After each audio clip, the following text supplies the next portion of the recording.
Palavra de Deus, irmãos, com esse tema, a virada da história humana.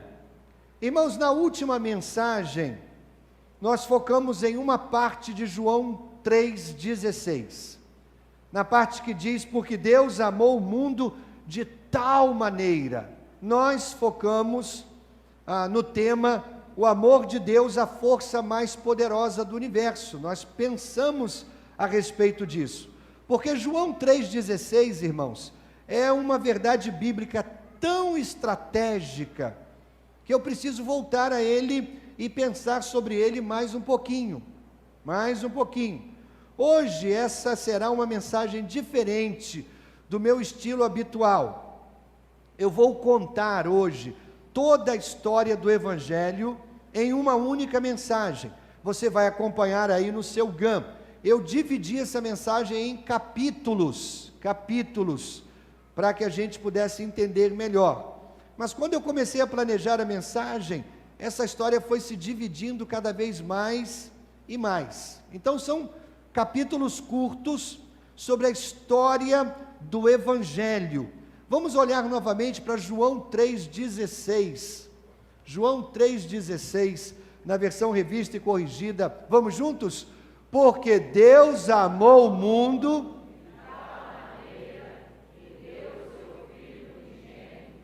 para que todo aquele que nele crê Eu acredito, irmãos, que João 3,16 é a expressão máxima do ponto de virada na história humana. Claro, você nunca ouvirá isso em uma aula de história nos bancos escolares, claro, mas acreditamos que toda a história realmente é a história de Deus. A história da humanidade, na verdade, é a história de Deus, tem tudo a ver com Ele. Deus está trabalhando e Deus está conduzindo a história humana em direção a uma conclusão que Ele já planejou, que Ele deseja. E não há nada que eu e você, nem os líderes mais poderosos do planeta Terra, não há nada que eles possam fazer para mudar os planos de Deus. Os planos de Deus, como o Sopra God acabou de cantar, são maiores do que os meus, do que os seus e do que qualquer outra pessoa. Deus está conduzindo a história. Irmãos, eu prego a palavra de Deus há cerca de 35 anos, mas eu nunca resumi verdadeiramente toda a história do Evangelho em uma só mensagem. E é isso que eu vou fazer hoje. A história do Evangelho em uma única mensagem, dividida em capítulos. Capítulo número 1. Deus fez você para ter um relacionamento amoroso com Ele. Vamos juntos? Deus fez você para ter um relacionamento amoroso com Ele. Você já se perguntou por que você existe? Por que você existe? Deus fez você para que pudesse se relacionar com você, como um pai amoroso se relaciona com seu filho. É por isso que você está vivo, de pé no planeta Terra. Durante a criação, Deus quis colocar uma parte dele mesmo na terra. Então Deus nos criou à sua imagem, e Deus soprou em nós o seu Espírito, Ele nos deu vida, Ele nos deu um Espírito que nos torna diferentes de todas as outras criaturas. Só nós temos um Espírito. A pedra não tem, a árvore não tem, os animais não têm, só os seres humanos. Por isso nós somos diferentes de todas as outras criaturas. Ele nos deu capacidade de conhecê-lo, de reconhecê-lo, de entender a existência dele. E a única maneira de ter verdadeira paz, propósito na vida, é quando nós temos um relacionamento com o nosso Criador. Todo motivo da criação do universo era para que Deus pudesse ter um relacionamento de pai e filho com os seres humanos. Então, quando você se perguntar, Por que eu estou vivo sobre o planeta Terra? A resposta é essa: Deus me criou para que eu pudesse ter um relacionamento amoroso com Ele. Deus criou Adão e Eva e os colocou num belo jardim.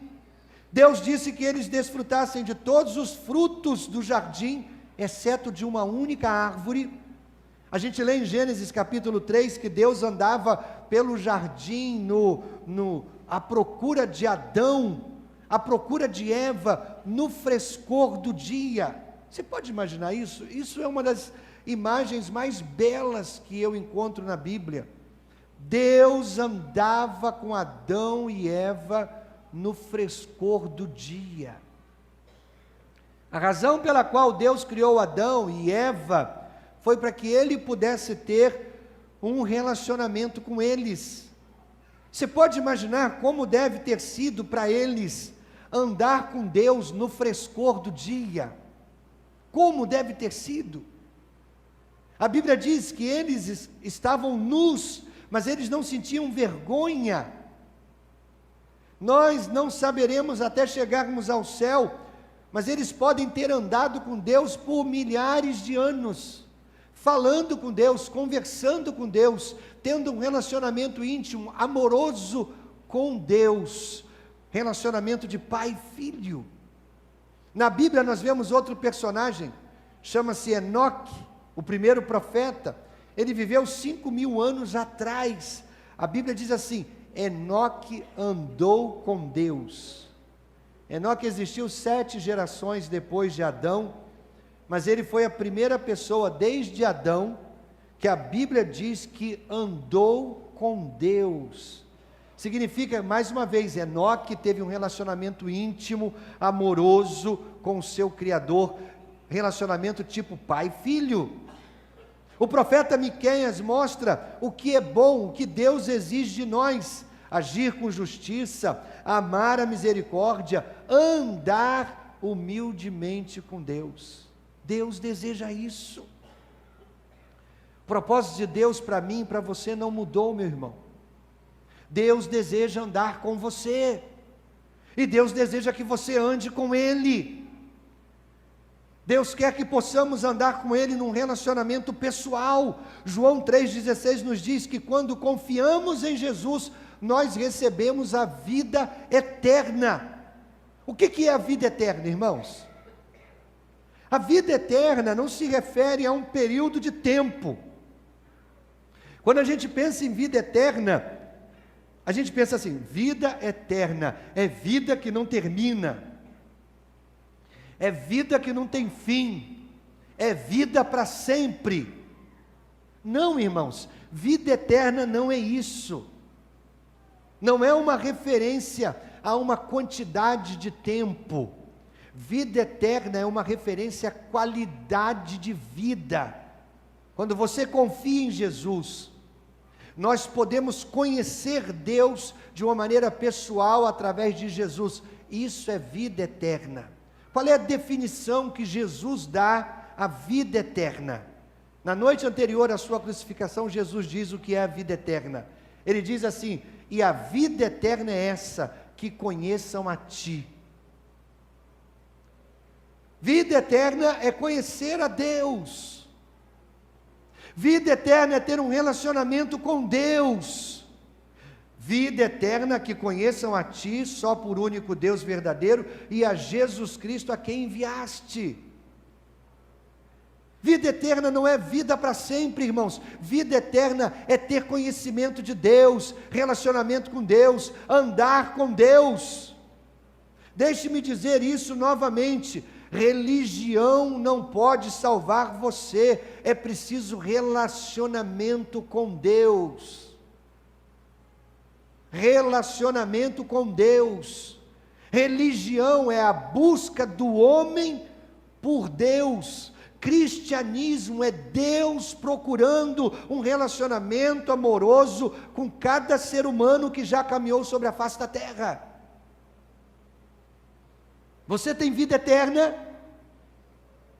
Se você tem vida eterna, é porque você tem um relacionamento com Deus.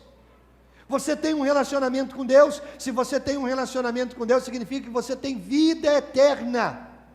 Porque a vida eterna é essa, conhecer Deus. Conhecer Deus. Esse é o primeiro capítulo do Evangelho. O segundo capítulo do Evangelho, a nossa reação padrão é resistir a esse relacionamento. Qual é o primeiro capítulo? Deus procura um relacionamento amoroso conosco. O segundo capítulo, a nossa reação é resistir a esse relacionamento. Nós não queremos esse relacionamento. Adão e Eva caminharam com Deus no frescor do dia. Você pode imaginar coisa melhor? Mas Deus deu a eles a capacidade de escolherem amá-lo ou não. Então Adão e Eva tinham uma escolha: eu vou andar com Deus, eu vou amar Deus, eu vou conhecer Deus, ou não. Eles manteriam sua intimidade com Deus, eles confiariam nele para Deus lhes dizer o que era bom ou mal. Esse era o caminho sem vergonha, esse era o caminho da honra. Ou eles escolheriam rejeitar a Deus, descobrir por si mesmos o que era bom e mal, o caminho da vergonha, o caminho da desonra. Adão e Eva não eram robôs programados para amar a Deus. Deus me programou para amá-lo. Assim como eu e você, não somos robôs, nós somos livres. Nós podemos escolher. Então, depois que Eva foi tentada pela serpente, ela e depois Adão rejeitaram o amor de Deus e fizeram a única coisa que Deus disse para eles não fazerem. Qual foi a única coisa? Não comer da maçã. É isso, irmãos? Não comer da manga. Se eu fosse Adão, o fruto seria uma manga. Linda, sedutora. Maçã não me agrada muito. Qual era o fruto proibido, irmãos? A arte diz que é a maçã, mas ninguém sabe, não é? E a única coisa que Deus disse para eles não fazerem: não coma do fruto daquela árvore ali, não coma. E o que eles fizeram? Significa que eles fizeram o que, irmãos? Eles resistiram a um relacionamento com Deus. Essa é a nossa reação padrão. Deus os avisou: olha, no dia que vocês comerem dessa árvore, vocês vão morrer. Eles desobedeceram a Deus, eles acreditaram na mentira do diabo. Qual foi a mentira do diabo, irmãos? Se vocês comerem do fruto dessa árvore, vocês vão ser iguais a Deus. Vocês não precisarão de Deus, porque se vocês comerem desse fruto, vocês serão iguais a Deus. Deus não será mais necessário na vida de vocês. Vocês podem ser Deus na vida de vocês. Então eles resistiram ao amor de Deus e comeram do fruto proibido. Mas eles não morreram naquele dia, pelo menos fisicamente, não morreram. Em vez disso, eles morreram onde, irmãos? Onde, irmãos? No espírito. No espírito. Quebraram o relacionamento amoroso com Deus. Eles perderam aquele senso de intimidade com Deus. Por que a gente sabe que eles perderam aquele senso de intimidade, irmãos? Qual é a prova disso? Se esconderam com vergonha porque eles estavam nus. Olha aí, a intimidade foi embora. Deixaram de ser íntimos de Deus, agora nós estamos nus. Agora temos vergonha de Deus. Perderam um relacionamento amoroso. Quando Deus veio procurá-los, eles se esconderam. Nós, irmãos, estivemos nos escondendo de Deus desde então. Nós, seres humanos. A Bíblia confirma isso em muitas e muitas passagens, mas talvez seja mais claramente declarado no Salmo 53. Olha só o que o Salmo 53 diz: Deus olhou desde os céus para os filhos dos homens, para ver se havia algum que tivesse entendimento e buscasse a Deus. desviaram-se todos, e juntamente se fizeram imundos. Não há quem faça o bem, não há sequer um. Qual é a nossa resposta padrão? É resistir a Deus. Parte disso é porque as pessoas têm uma opinião errada sobre Deus, irmãos. As pessoas resistem a Deus porque têm uma opinião errada. A maioria das pessoas pensa nele como um velhinho de cabelo branco, tipo o velhinho que Michelangelo pintou nos seus quadros, disciplinador, severo, está só esperando para pegar a gente estragando as coisas, e a gente estraga mesmo, irmãos, e a gente bagunça mesmo, irmãos, e as pessoas pensam que Deus é um ser zangado com elas, zangado, cuidado, e tem crente que ainda estimula isso, né? Cuidado, Deus vai pesar a mão sobre você, cuidado, está debaixo da ira de Deus, cuidado, Deus está castigando você, induzindo as pessoas a olharem para Deus como um ser mesquinho, como elas são mesquinhas, vingativo, como elas são vingativas. A melhor maneira de fazer um paralelo, irmãos, é falar sobre o comportamento dos adolescentes em relação aos pais. A nossa relação com Deus é como os adolescentes se relacionam com os pais. Quantos de vocês aqui já criaram ou estão criando adolescentes agora mesmo? Levanta a mão. Coitado de vocês, irmãos. Algo acontece durante a puberdade que muda a natureza dos nossos relacionamentos. Veja se não é assim. Eu posso lembrar de época na minha vida em que minhas duas filhas eram crianças. Quando eu chegava no frescor do dia, no entardecer, chegava em casa, elas ouviam o carro entrando na garagem, elas ouviam a porta se abrindo, o que elas faziam? Vinham correndo, papai, papai, é tão bom te ver, pulavam nos meus braços, me beijavam, mas aí elas viram adolescentes. Como é que é o comportamento dos adolescentes? Irmãos, eles não são maus, mas é assim que funciona. Eles não são maus, mas há um período que eles querem se esconder no quarto deles. Às vezes você chega em casa às 5 horas da tarde, 10 horas da noite, você pergunta, onde está fulano? O tempo todo no quarto. No quarto. Todos os adolescentes fazem isso. Há um período de tempo em que os adolescentes se isolam, resistem a seus pais, resistem. Alguém disse que os netos são a recompensa de Deus por você não ter matado seus filhos quando eles eram adolescentes. Então resiste, aguenta, tenta entender que eles vão resistir ao relacionamento amoroso com você durante esse tempo, faz parte. Na nossa condição pecaminosa, nós somos como adolescentes espirituais. Nós não queremos correr para os braços do Pai, nos sentimos mais seguros escondidos no nosso quartinho do egocentrismo. Eu sou o meu Deus, eu me basto. Primeiro capítulo, Deus busca um relacionamento amoroso conosco. Segundo capítulo, nós resistimos a esse relacionamento. Terceiro capítulo, a Bíblia conta a história das repetidas tentativas de Deus para restaurar esse relacionamento problemático. Essa é a história da Bíblia. Qual é a história da Bíblia? É Deus tentando estabelecer um relacionamento conosco. Graças a Deus, Deus não desistiu de nós. Graças a Deus. Irmãos, a maldade tornou-se tão severa que Deus teve que purificar a terra com um dilúvio.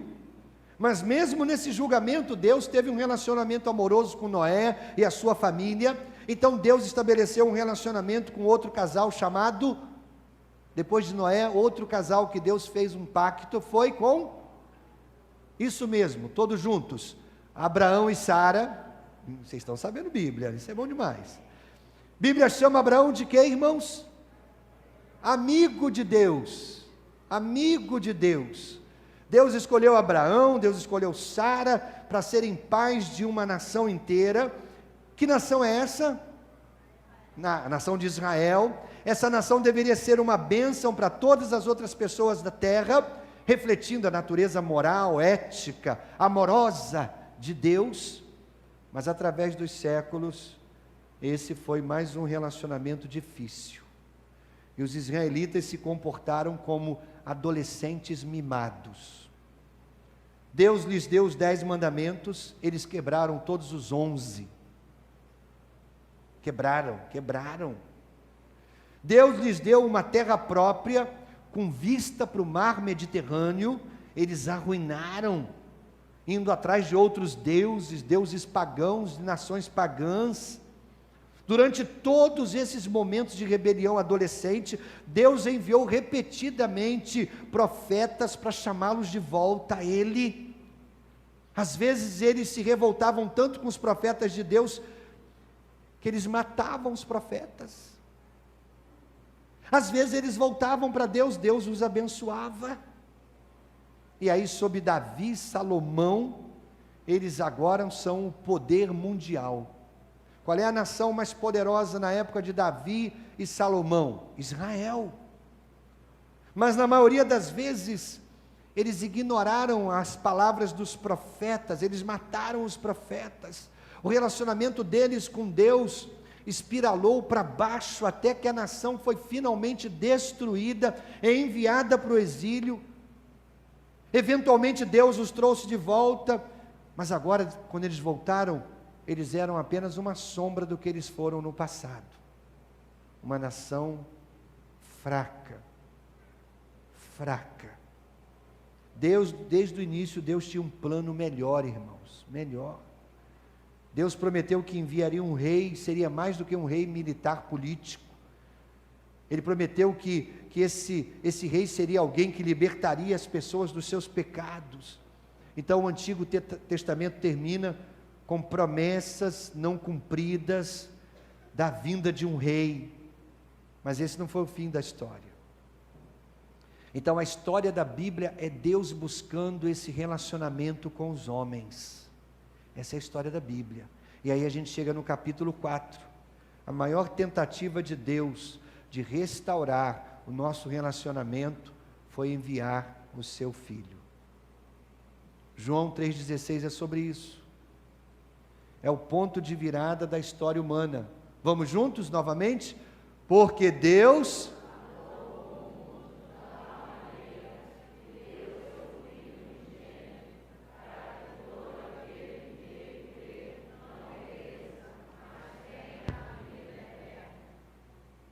Deus enviou Jesus, Filho, para provar que um relacionamento restaurado com Ele, com Deus, é o que Deus mais deseja.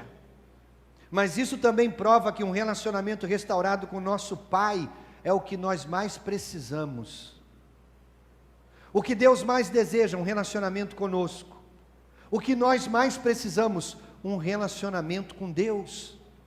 Irmãos, nós vivemos num mundo cheio de problemas, há ódio, violência, divisão, nação contra nação, ao redor de todo o globo, mas todos os problemas do mundo provêm de um problema principal. O problema principal: nós não temos um relacionamento com Deus. O nosso relacionamento com Deus está quebrado. Esse é o nosso problema principal. Talvez você diga: pastor, isso é simplificar demais. Não é não, irmãos. Esse é o nosso problema principal. Eu vou usar uma analogia humana. As ciências sociais gastam milhões de dólares, milhões de reais, estudando os problemas humanos. Nos últimos 50 anos, nós nunca fomos tão estudados, analisados, quanto nos últimos 50 anos. As ciências sociais são unânimes em dizer: o maior problema que afeta a cultura moderna, a cultura ocidental moderna, são os efeitos negativos de longo prazo na vida de uma pessoa quando um pai está ausente. Um pai ausente é problema seríssimo. Nada mais é prejudicial do que a figura de um pai ausente, negligente ou abusivo. A ciência social está provando que esse problema tem um efeito cascata sobre todos os outros problemas. Mas todos eles voltam à fonte, um relacionamento problemático, um relacionamento quebrado, um relacionamento ruim com a figura de um pai. A ciência social está provando o que nós cristãos já sabíamos instintivamente. Nós não funcionamos bem quando o nosso relacionamento com o nosso pai está quebrado. Agora pense bem, isso em termos humanos, eu estou falando de filho e pai em termos humanos. A ciência social está falando de filho e pai em termos humanos. Agora pense o quanto é prejudicial um relacionamento quebrado entre os filhos de Deus e o próprio Deus. Como é prejudicial ter um relacionamento quebrado com o Pai Celestial. Aqui está a diferença. Quando um relacionamento humano com o nosso Pai é confuso, geralmente a gente culpa o Pai. O responsável é o Pai, normalmente. É o pai que não está por perto, é o pai que é negligente, é o pai que é abusivo. Mas no nosso caso de relacionamento quebrado com Deus, somos nós, os filhos, que se afastaram. Nós. Deus tentou muitas e muitas vezes restaurar o nosso relacionamento, e nós continuamos rejeitando-o. Por que Deus enviou o seu Filho? Porque Ele nos ama. E Ele busca restaurar esse relacionamento conosco. Ele enviou os seus profetas, nós os rejeitamos e os matamos. Agora Ele envia o que Ele tem de melhor no céu. Meu filho, você pode resolver esse problema? Deixa comigo, Pai. Eu vou até eles. Eu vou mostrar a eles o seu amor. Vou mostrar a eles quem é o Senhor. E aí o capítulo 5 da história do Evangelho diz que a nossa tentativa mais desesperada de resistir a Deus foi matar o seu filho. A tentativa mais desesperada de Deus de alcançar os homens foi enviar Jesus. A nossa tentativa mais desesperada de resistir a Deus foi matar Jesus. Quando Deus enviou Jesus à humanidade, não correu para Ele e o abraçou, nós o matamos. E isso não é nenhuma surpresa, isso remota a Adão e Eva se escondendo de Deus, novamente. É uma história crescente de Deus se esforçando cada vez mais e mais e mais, e nós resistindo cada vez mais e mais, até pregar o Filho de Deus na cruz, cometer o absurdo de pregar o Filho de Deus na cruz. Será que você consegue sentir o cabo do martelo na sua mão? Porque fomos nós que seguramos o martelo que pregou os cravos nas mãos de Jesus. Você consegue sentir o choque do martelo sobre os cravos atravessando a carne de Jesus? Talvez você diga, não, obrigado. Eu vou para o meu quarto. Eu vou bater a porta na cara de Deus. Não, obrigado pela oferta de amor. Não. Então enviar Jesus, irmãos, foi a tentativa mais desesperada de Deus de nos amar. E quando nós matamos Jesus, foi a nossa tentativa mais desesperada de resistir a Ele. É como se nós estivéssemos dizendo, Deus, nós não queremos você. Não queremos. Qual é a parte disso que o Senhor ainda não entendeu? Deus, nós não queremos você. Está difícil de entender ou quer que eu desenhe? É isso que é a nossa reação normal, a busca de Deus por nós. Agora, irmãos, por favor, não sinta pena de Deus. Não sinta pena de Deus. Deus sabia que tudo isso iria acontecer.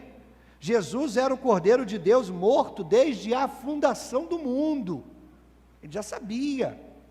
Nunca, em qualquer época, diante de qualquer circunstância na história, Deus disse: ih, caramba, e agora? Deus nunca disse isso. Deus nunca disse: nossa, que decepção, eu não esperava por isso. Irmãos, Deus nunca disse isso.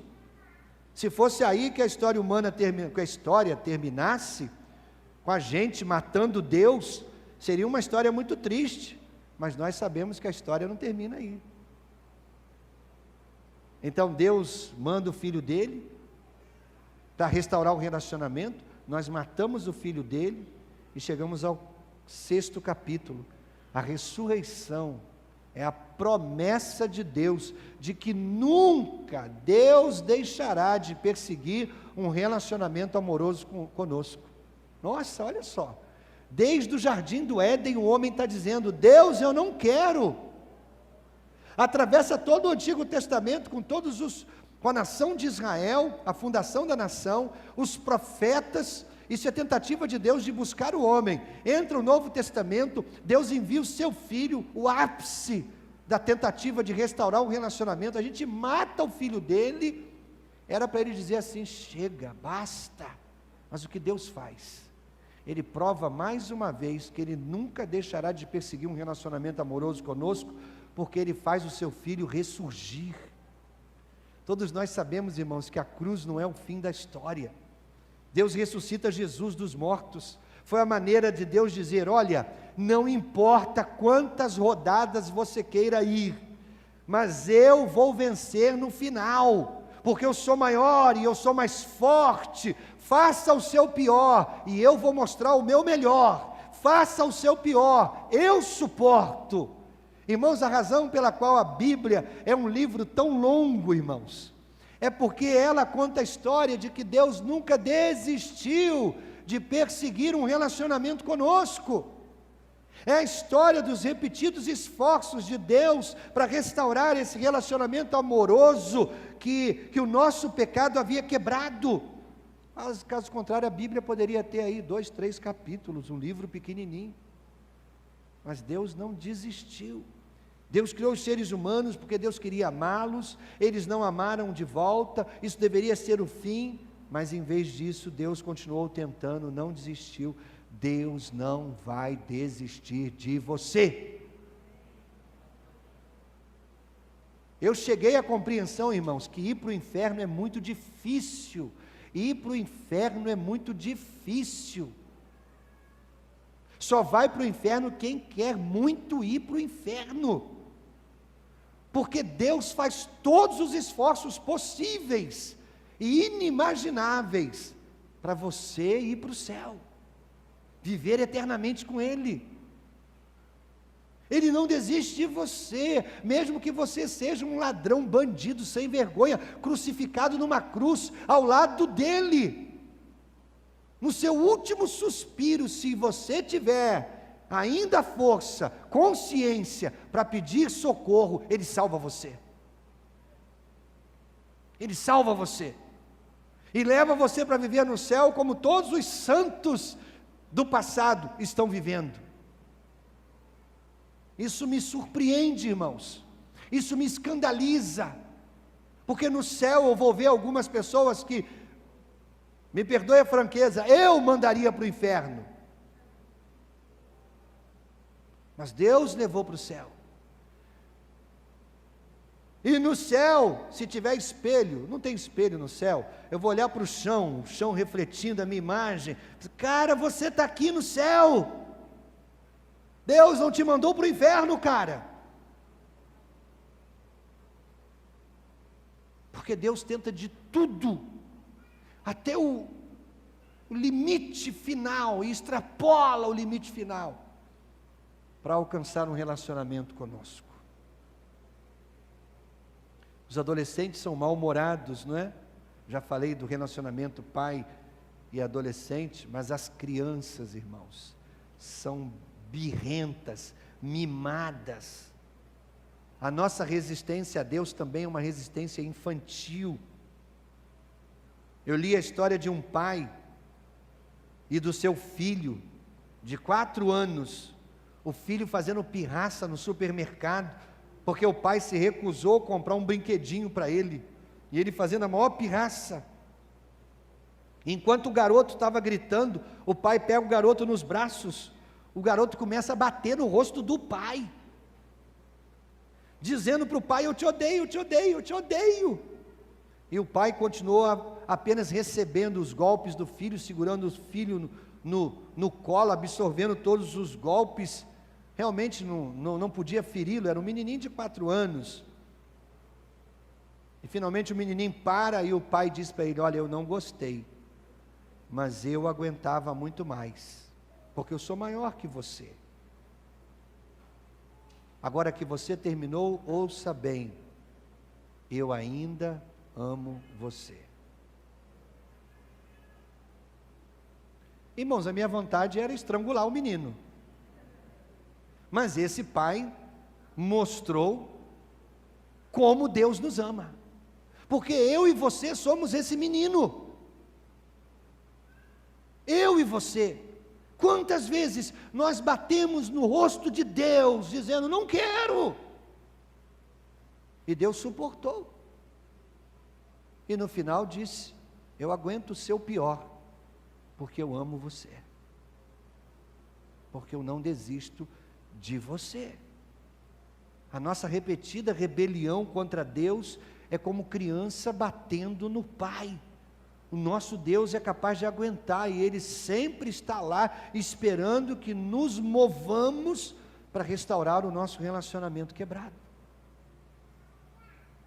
E aí a gente chega no último capítulo, que é o capítulo 7. Quando você para de resistir a Deus, Ele o recebe em casa como um pai amoroso. Um pai amoroso. Jesus resumiu todo o Evangelho, colocando o Evangelho em uma parábola. Você sabe qual é? Frequentemente chamada de a parábola do filho pródigo. Erroneamente, porque pródigo nessa história é o pai. O que significa a palavra pródigo, irmãos? Esbanjador. O filho esbanjou o dinheiro do pai, mas o pai esbanjou o que, irmãos? Amor. É a parábola do pai pródigo, porque o foco não é o filho, o foco está em quem, irmãos?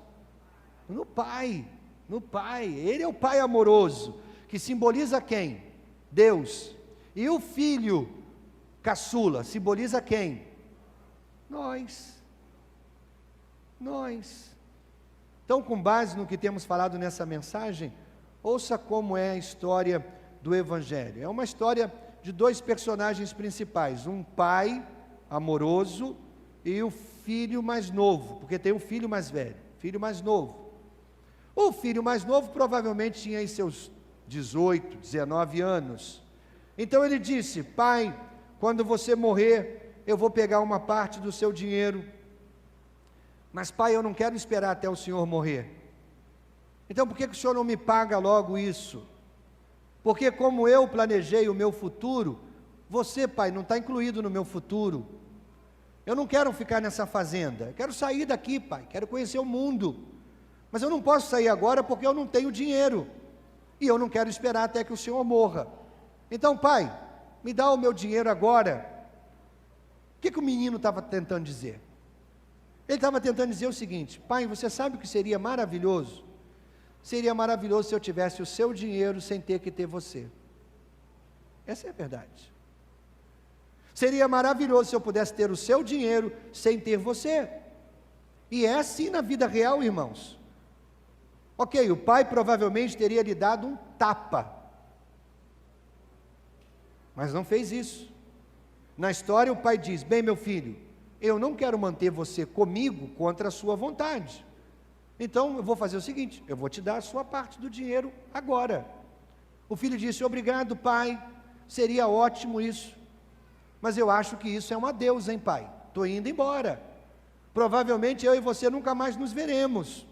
O pai deve ter dito: bom, meu filho, eu espero que você tenha uma boa e feliz vida. E a princípio o filho foi feliz. Ele se muda para a cidade grande, bolso cheio de dinheiro, e ele vai fazer o que ele quer fazer. Em casa ele sabia que o pai o amava, mas ele não se sentia bem com o pai, porque ele queria curtir a vida. Muito parecido com Adão e Eva, né, irmãos? Muito parecido. O filho se escondeu do pai nas luzes brilhantes e na música alta da cidade grande. Deixou o pai. Então ele se diverte muito, ele curte muito vinho, mulheres, música, sexo, drogas, rock and roll. Ele tem um ótimo momento de vida, até que ele fica sem dinheiro. E quase ao mesmo tempo que ele fica sem dinheiro, ele fica sem amigos. Normalmente funciona assim também, não é, irmãos? Muito dinheiro, muitos amigos; pouco dinheiro, poucos amigos; nenhum dinheiro, nenhum amigo. Então ele tenta emprego, mas não consegue. E o único emprego que ele consegue é numa fazenda. Caramba! Ele quer ir para a cidade grande, mas agora ele tem que voltar para uma fazenda. E pior, ele tem que tomar conta de porco.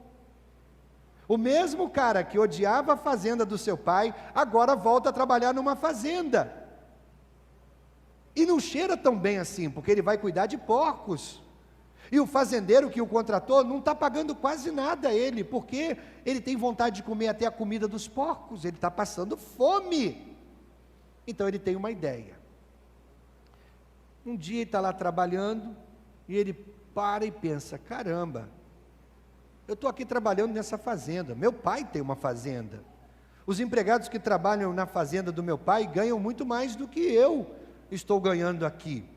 Obviamente eu não posso pedir o lugar de volta na minha família, meu pai não vai me aceitar. Eu queimei essa ponte, mas eu me pergunto, se eu voltar, será que o meu pai me aceita de volta, não como filho, mas como um dos seus empregados? Será?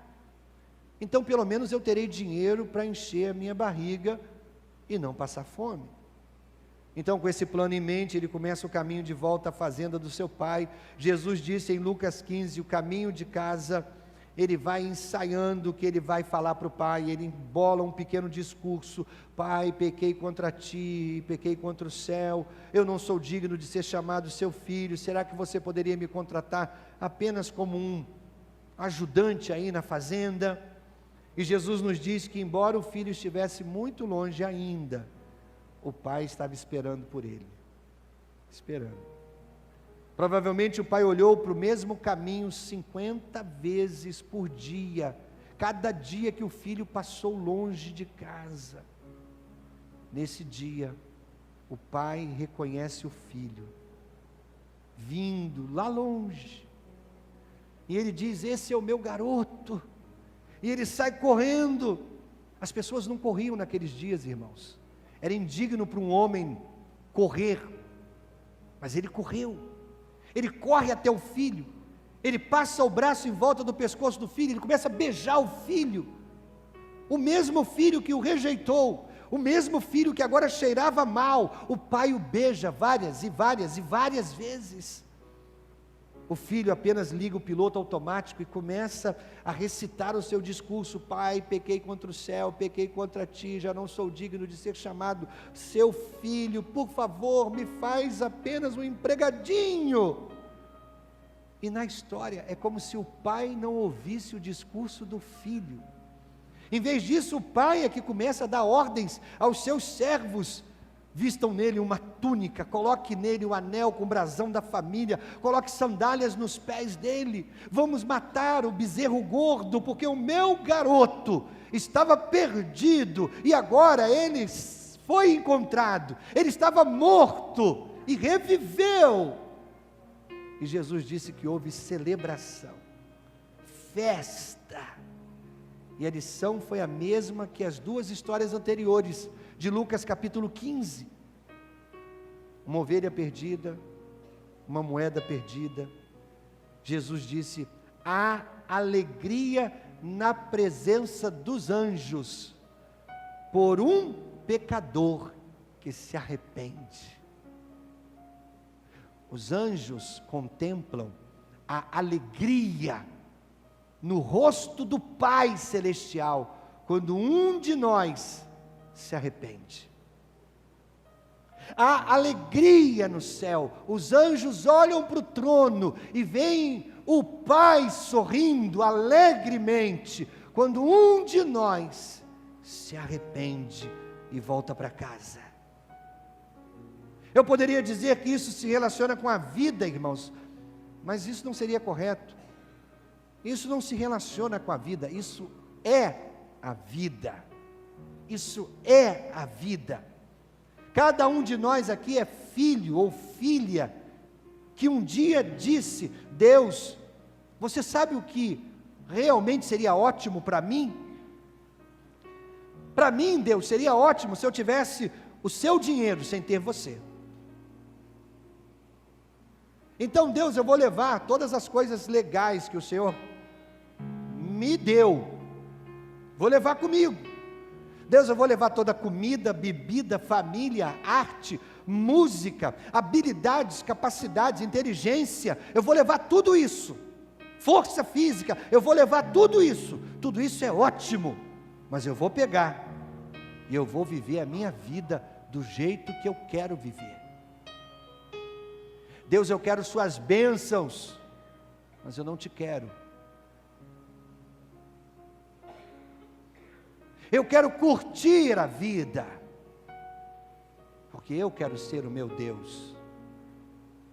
Eu sou o capitão da minha alma. É ótimo ter as suas bênçãos, mas eu não quero um relacionamento contigo. Isso é verdade, irmãos, para todos nós nesse auditório. Todos nós. A única questão que nos diferencia é se o seu dinheiro já acabou ou não. Porque o filho pródigo só caiu em si quando o dinheiro dele acabou.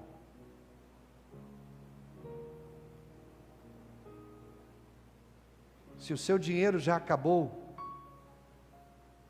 você vai correr para Deus. Você está entendendo? O filho não viu necessidade do pai até ficar sem dinheiro.